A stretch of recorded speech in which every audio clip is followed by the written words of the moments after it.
You have developed extensive research on how algorithms can pose new challenges, namely the risk of algorithmic collusion. How can competition authorities deal with these risks, and is the traditional analytic and enforcement toolbox still up to task? Well, thank you. It's a pleasure to be here.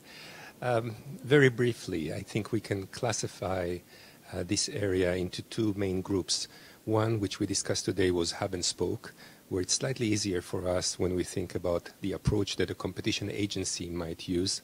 And here we see that there is a development in the way that companies are using algorithms, outsourcing the service to a third party. And the question is, how do we deal with that when we have numerous companies dealing with the same service provider? The CMA last week mentioned that as one area of concern. The Department of Justice just mentioned that they have a criminal case that deals with two companies that are using the same algorithm.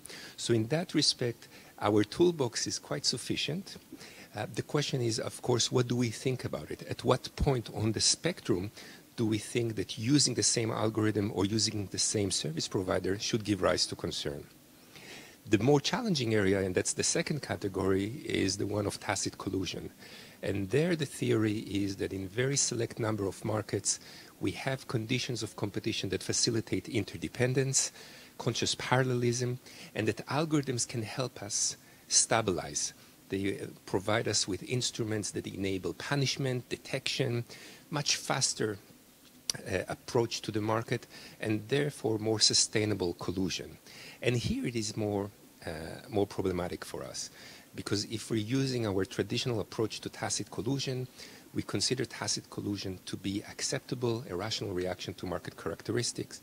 And therefore the question is, once you use an algorithm, once you use something in order to facilitate that practice, whether we should intervene or not, and if we do intervene, at what point?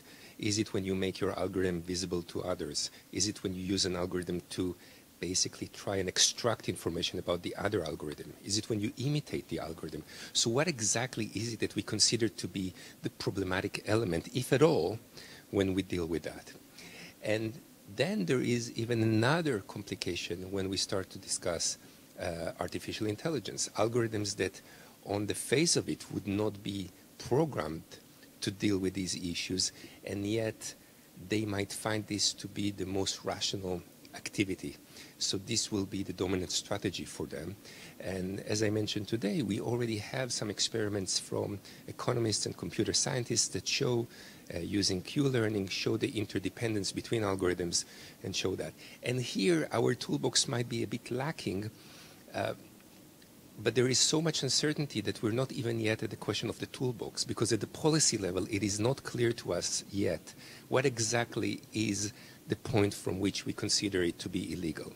If we find that there is such a point, then there are things that we can do under current regimes. We can audit the algorithm, we can run them in sandbox, we can have various conditions, we can have codes, we can do several things on the market that may enable us to have more control on the data that algorithms are using and so forth.